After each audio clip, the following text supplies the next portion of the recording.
This Larson 42 by 72 50-50 isn't made anymore, so you have to make one. But it was self-standing and has both a light and dark section. It works by allowing us to position the appropriate panel at the height that we need. If the subject is standing, we use it like this. But if the subject is low to the ground, we'll flip it over and use it like this.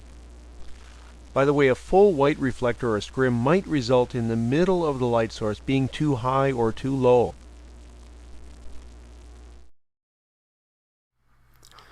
As with most scrims, I usually use the 50-50 in sunlight.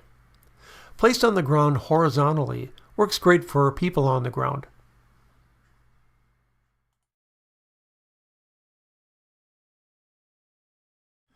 By the way, since this isn't made anymore, the easiest way it can be made is by sewing a black cloth onto one half of the scrim. We know that without a scrim to soften the sun's hard, harsh light, we'll get excessive contrast. With the translucent part of the 50-50 on the bottom, we'll get a nice height to the light. And that's normally the way we want it with someone on the ground. Initially, I thought all I'd need would be one scrim. But then I found out I was going to need to use a 50-50 with the opaque part on the bottom. I also needed another scrim behind her to prevent the raw sunlight from hitting the flowers behind her. And I added a reflector for a gentle accent light. Now this is the result of using the full scrim. Typically and normally it works just fine, but in this case the light ended up to be coming from a direction that was too low for her face. But by using the 50-50 with the translucent part on top, now we've got the light coming from a higher direction, which is more flattering to her. And then I did some Photoshop cleanup by adding some flowers in the blank spots around her.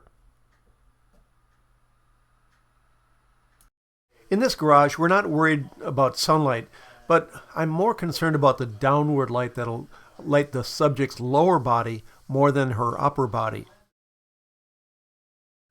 So I placed the 50-50 to block light on her lower body and diffuse it on her upper body. This before image shows the problem of excessive light on the bottom. And the after shows how we evened out the light with the 50-50. And then with some Photoshop tweaking. You can do this with Nik Tonal Contrast, or you can go into Adobe Camera Raw or your RAW processor and adjust the texture, clarity, and dehaze sliders. I also desaturated the blue in her jeans. There was light bouncing off of the concrete porch in front of her house and through a window skylight that not only lit the bottom of her, but also lit the subject from an unattractively low angle. So we had to diffuse and even out that lighting. And the way I handled that was to use a 50-50 to control that light.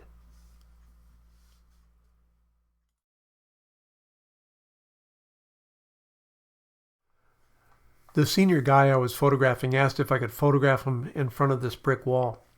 Normally, that would be difficult to get anything unusual, but we hit the sun at the perfect time when the sun was skipping across the brick texture.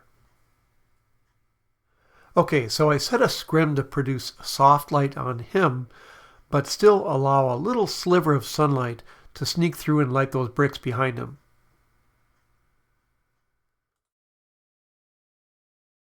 And as you can see, we got this really cool result.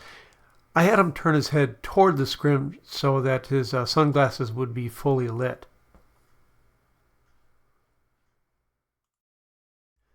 After we got that, I flipped the Larson 50-50 the other way around to block the sun on him. But then I had to light him with flash.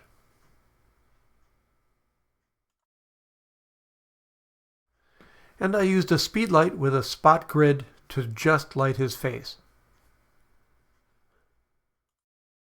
Klaatu, Barada, Nikto. You say the most charming things.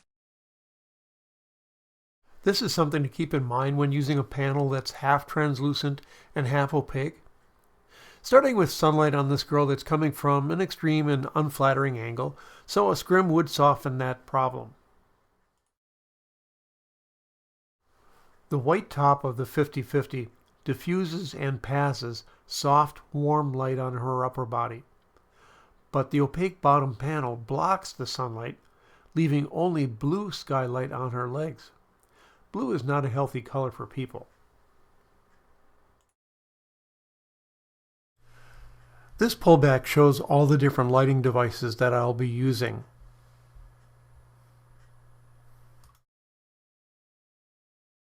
Without any light control, we'll have blue light on her side from the sky.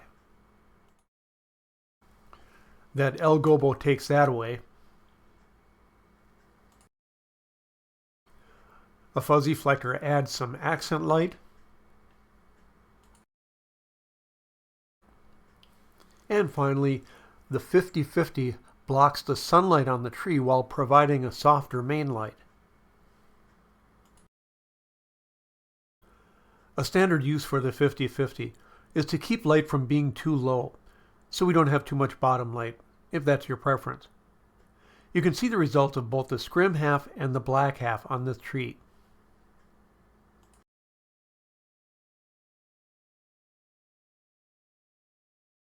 We start our senior sessions late in the day when the sun is starting to get lower.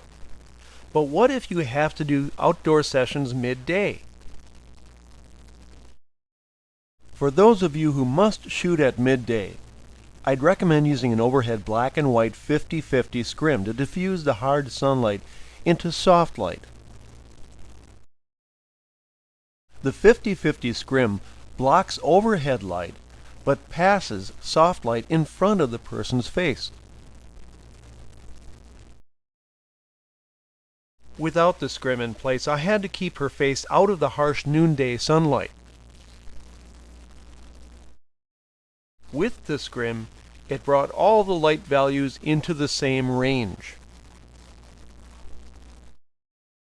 And because the sunlight is now softer, she could look up without too much squinting.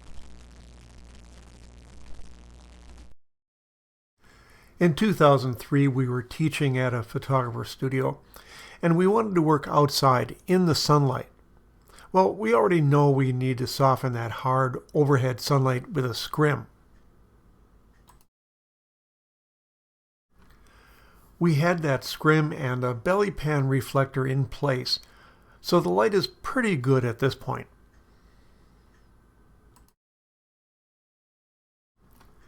Here's the result. It's okay, but her eyes definitely could use some better lighting. So we added one thing, and that made her eyes really pop.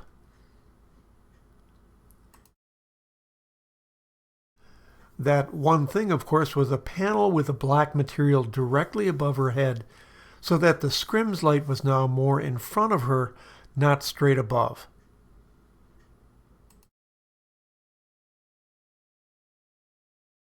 Let's go through an excellent progression. Starting with this hard sunlight image, we know that sunglasses are about the only way to handle that. My next step was to place a scrim over her to soften the sunlight. Although it's more within the range of printable values, and the stones do a nice job of reflecting warm light for fill, the light is too high above her face. So I replaced the white scrim above her with a black one to block that light. Then I placed a scrim farther out in front of her. This made a much better image. I absolutely love that final after image.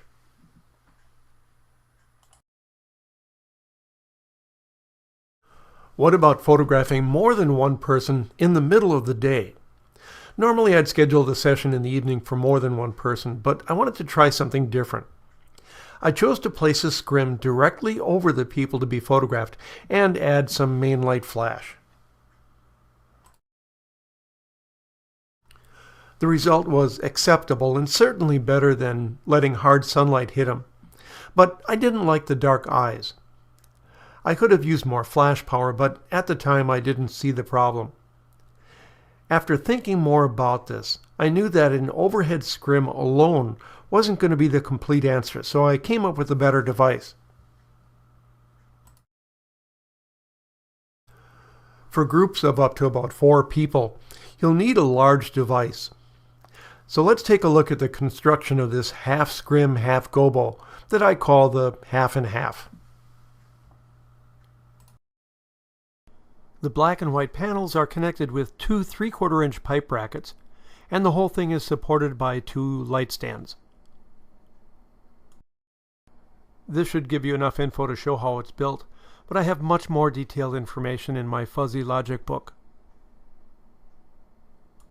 I used Manfrotto super clamps to hold the panel to the 2 light stands. C-clips hold the material from sagging or blowing in the wind. While the half and half can be used for groups, it certainly can be used for one person. This before photo shows the dire need for light control. This is the half and half with the scrim in front, along with some added devices for accent light. Plus, I'm using a softbox to light his face from in front. But because the top scrim isn't very far out in front of him, even though I'm using flash, we still don't have the best light into his eyes. So let's reverse the top contraption so that the scrim now acts to diffuse the hair light, and the gobo blocks the top light above his face. Then a softbox becomes the only main light. This results in a much better facial lighting. Here's the comparison between the scrim above his face and the gobo above his face, along with the softbox flash. And before I used any light control, next to the after with all the lighting devices.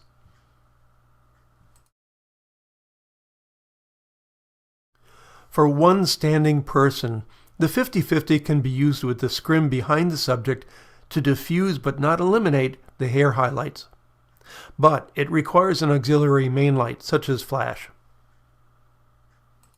Here's a pullback of the final lighting setup. We'll start with a before image to show the need for some light control. There was no overhead blocker or scrim, and I just added softbox flash. The blown out hair and bright sunlight on her shoulder and arms needs to be controlled. With the scrim section behind her and the black gobo above her, that cuts out the bad light. And now the softbox can do its job without having to overpower any raw sunlight.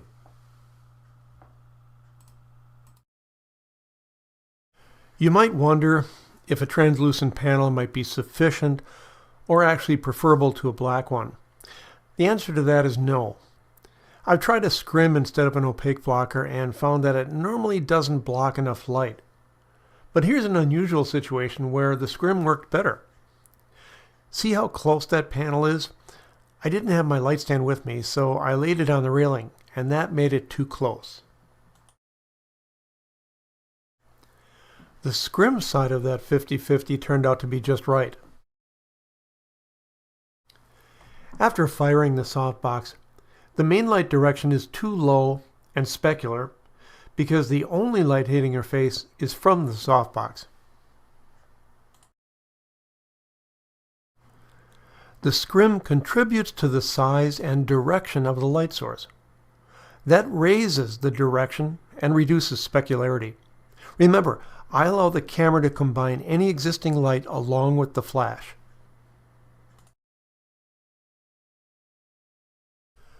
We did this a little early in the afternoon, so the sun was pretty high in the sky. Clearly, we'll need to modify its hard light. So I set up a scrim on our left, and it did a good job of softening, but it's too high for a flattering result on her face.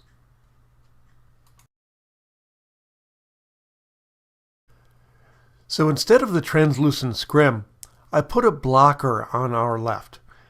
Then I used the scrim as a white main light reflector on our right. So that reflected light was lower and better for her face. This is the final setup showing the blocker, the reflector, and also some fuzzy flectors for accent lighting. This view from behind her shows the opaque blocker and the white reflector for her face.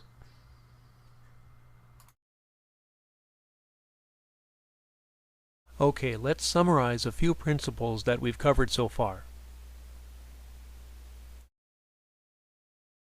This was done on a sunny summer morning.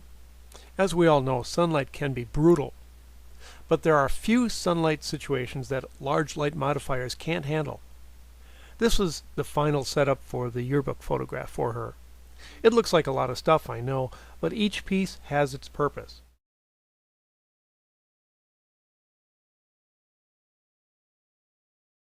Now here are the images from the portrait camera.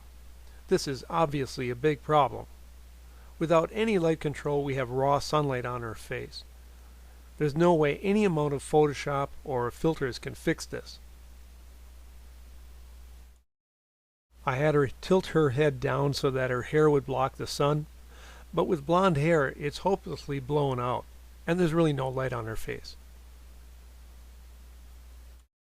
Bringing the scrim in fixed much of the trouble, but we still have some blue light on the shadow side of her face. The L gobo took care of the remaining problems on her face. The second fuzzy flector on the background finished the image.